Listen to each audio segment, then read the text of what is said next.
right, strap yourselves in. All right, get ready for a deep dive into a wild legal case from 2004.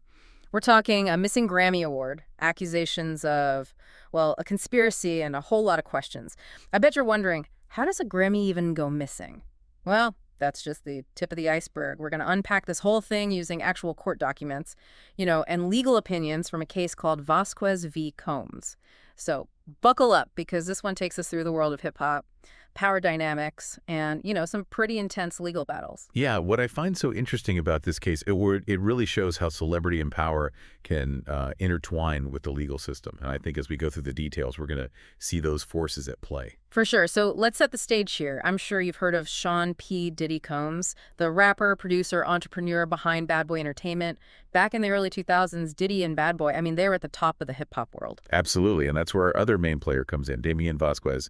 He had kind of an on-again, off-again work history with Bad Boy, which is pretty key to this whole story. It all starts with an envelope back in 2002.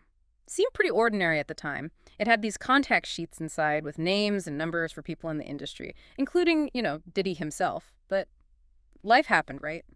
Vazquez ends up in a car accident, and that envelope gets tucked away in a box at his parents' house and basically forgotten. Right. Fast forward to 2003, Vazquez finds that envelope again. After over a year, who knows what he thought was in there. But when he saw Diddy's info, he decided to do the right thing. He emails Diddy to offer to return those contact sheets. And Diddy replies. They exchange a few emails back and forth. Seems pretty simple so far, wouldn't you say? Totally. But here's where things take a turn. Vazquez hears a rumor that Diddy is missing a Grammy Award, and that he's spending a lot of money, like hiring private investigators, to find it. And now remember that Bad Boy employee I mentioned? Well, Vazquez remembers a conversation where this employee claimed to have access to Diddy's Grammys. So what does Vazquez do? He sends Diddy another email. And this email, it's cryptic, almost like a riddle. It's hard to say exactly what Vazquez was going for, but it definitely got Diddy's attention. Right, so now you've got Diddy missing a Grammy, and maybe a little worried that someone might have it. And you've got Vazquez, this former employee, sending these mysterious emails. You can almost feel the tension, can't you? And this is just the beginning. Exactly. And now a new character enters the scene. A woman named Frazier calls Vazquez up. She invites him for an interview, gives him an address in Manhattan. Vazquez, thinking it's a job interview, shows up. And where is he? A police station. Wow, talk about a plot twist, right? And not just any police station. It's the New York Police Department's Midtown South Precinct, one of the busiest in the city. They take him upstairs. He meets Frazier. And right there, near her desk, a photo of Diddy. What do you think was going through his mind at that point? I can only imagine, and it gets even weirder. Vazquez tells Frazier he's diabetic and needs to take his medication. But according to him, they just ignored that. So they start questioning him for hours about alleged crank calls, those contact sheets he found, and of course the missing Grammy.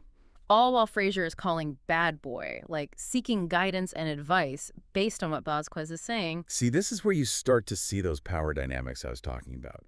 Did Diddy and Bad Boy have too much influence on this investigation? Was Frazier really just trying to confirm things, or was there something more going on? Vazquez was definitely feeling the pressure as the hours went by. He even asks about getting a lawyer. But Frazier tells him he doesn't need one. And she even repeats that to his mom when she calls the station, worried sick about her son. Wow, that really makes you question how this was handled. It just adds another layer to the story, how stressful this whole thing was for Vazquez. And remember, Vazquez is diabetic. He and his mom both tell Frazier he needs to eat. But according to Vazquez, nothing. His blood sugar drops dangerously low, and he passes out right there in a holding cell. Oh, man, that must have been terrifying for him, caught in this crazy situation. And his basic medical needs are just ignored. He finally wakes up in an ambulance, handcuffed to a stretcher, on his way to the hospital for emergency treatment.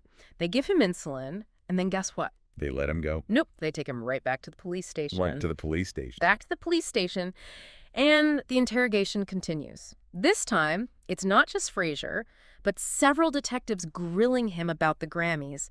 And get this, Vazquez says through this whole ordeal, no one ever formally told him he was under arrest or read him his rights. You're kidding? Handcuffed to a stretcher, back to the station after a medical emergency?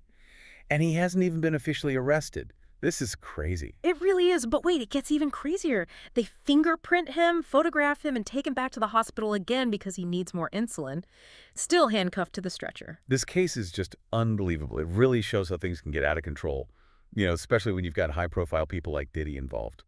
We need to take a break here, but when we come back, we'll get into the charges against Vazquez and what happened after that second trip to the hospital. You won't want to miss it. This story is just getting started. Welcome back. We were talking about Damien Vazquez's very long day at the police station, questioned for hours, passing out from low blood sugar, back and forth to the hospital, all while handcuffed to a stretcher. And the whole time, he's saying he was never actually told he was under arrest. Yeah, it's wild. So what happens next? So almost a full day after that first interview, Vazquez finally sees a judge. This is called an arraignment, right, where they tell you what you're being charged with. And for Vazquez, it's some pretty serious stuff. Aggravated harassment, petite larceny, criminal possession of stolen property. Basically, they're saying he harassed Diddy, stole something valuable, and had stolen goods. Wow, that's heavy stuff. Plus, Frazier, that woman from the police station, she gets restraining orders against Vazquez, meaning he can't contact Diddy at all. It's crazy how it went from returning some contact info to facing criminal charges and a restraining order. It really is. But here's the thing. It doesn't end there. Vazquez doesn't just claim he's innocent. He drops a bombshell. He says there was a conspiracy. He believes Diddy, people at Bad Boy, and Detective Frazier, they all worked together to force a confession out of him about the missing Grammy. A conspiracy? That's a big accusation. What evidence did he have? Well, he pointed to a few things, like those calls Frazier made to Bad Boy during the interrogation, where she was asking for guidance and advice. Vazquez felt that showed they were working together to build a case against him. Plus, the fact that he was questioned for so long, denied medical care. He felt like it was all meant to pressure him, to make him say what they wanted. Basically, that Diddy and Bad Boy were using their power to manipulate the legal system. That's serious. So how did the judge handle this conspiracy claim? Did he think Vazquez's rights were violated? Okay, so it's important to remember, the burden of proof in a civil case like this, it's different than criminal court. In a civil case, the person making the claim has to show it's more likely than not that the other party did what they're accused of.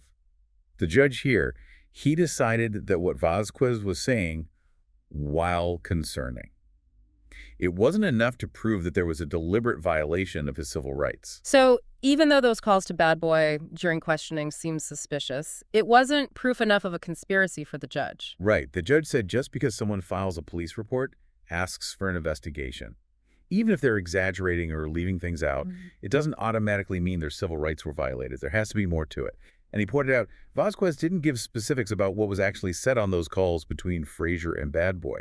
So maybe the judge thought she was just double-checking facts, trying to understand the situation. So the judge thought maybe Frazier was just doing her job as an investigator. Yeah, exactly. The judge acknowledged, yeah, there are questions here about whether powerful people, celebrities, can they use their influence on law enforcement in unfair ways? But he didn't find enough evidence to say that Diddy, Bad Boy, and Frazier had a plan, a deliberate plan to, violate Vazquez's rights. And that's important, legally speaking. Got it. So no proof of a conspiracy to violate his rights. But what about those charges against him? What happened with those? Well, that's where things get a little messy. Remember, this case was going on in both federal and state court. The judge, he dismissed those federal claims Vazquez made. But he said, hey, maybe you could pursue those accusations in state court because the burden of proof there can be a bit different. He also dismissed the state law claims, but that was mostly because of jurisdiction stuff. Like he felt those claims belonged in state court. So even though the federal claims were out, Vazquez could still try for justice in state court? Exactly. But here's the catch. The documents we have, they don't tell us what happened next. Did Vazquez keep fighting the case in state court? Was there some kind of settlement behind the scenes? We don't know. It's like a cliffhanger ending. It's pretty wild how a story that starts with a missing Grammy and a guy trying to do the right thing ends up with so much mystery, so many unanswered questions. It really does make you think about how complex the legal system can be and how hard it can be to know exactly what happened, especially with high-profile people involved and those power dynamics we talked about. For sure. Well, we'll dive into some of those complexities when we come back. For the final part of our deep dive into this fascinating case. Welcome back to our deep dive. It's just crazy to me how a story about a missing Grammy can bring up so many questions about, power, perception, the legal system itself. It really is a case study, isn't it? Even though that conspiracy claim was dismissed, Yeah. there's still a lot to think about here. Totally. So let's kind of shift gears a bit and talk about some of the bigger implications of this case. One thing that really stood out to me was like the whole idea of access to justice. You've got Vasquez, this former employee, going up against Diddy, who has lawyers, resources, I mean, the whole 9 yards.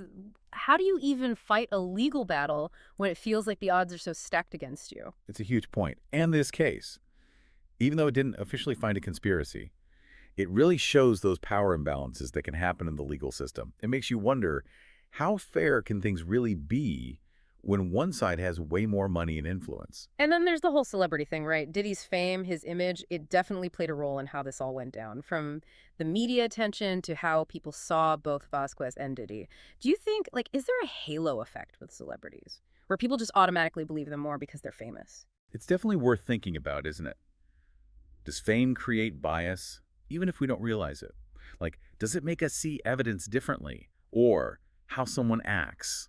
Does it give certain people credibility, access that others just don't have? I don't know if there are easy answers, but it's something to consider. And thinking about this case, it also made me think about the role of the media. We've been talking about the legal stuff, but this whole thing was playing out in public. How much do you think media coverage shaped what people thought about this case? Could it have even affected the legal process? The media in high-profile cases like this, it's always tricky. On one hand, they can bring transparency, hold powerful people accountable, shine a light on things that are wrong. But on the other hand, they can create bias, make things more dramatic than they are, and maybe even mess with how fair a trial is. It's complicated. There's no easy answer. And we talked about how this case really comes down to two different sides of the story. Vasquez saying he was targeted, pressured into a confession. Diddy and Bad Boy saying they were just reacting to what they saw as a threat.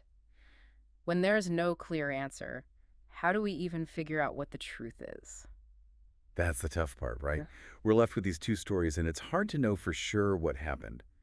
This case shows us that even though the law tries to be fair, it still comes down to people making decisions, and people can be wrong, influenced by things. So as we wrap up this deep dive, what are some key things you hope our listener takes away? Well, for me, this case shows that the law isn't always so simple. There's nuance. And sometimes, even after all the legal stuff, you still have more questions than answers. It also shows how important it is to think critically, especially when you're dealing with power dynamics. Conflicting stories and things like media coverage that can influence things. That's a really good point.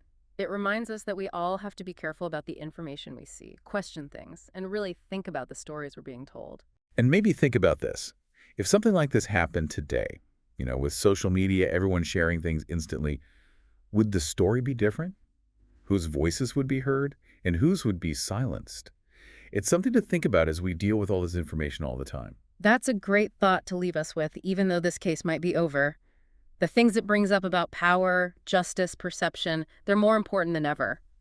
Thanks for joining us on this deep dive. Until next time, keep those questions coming and stay curious.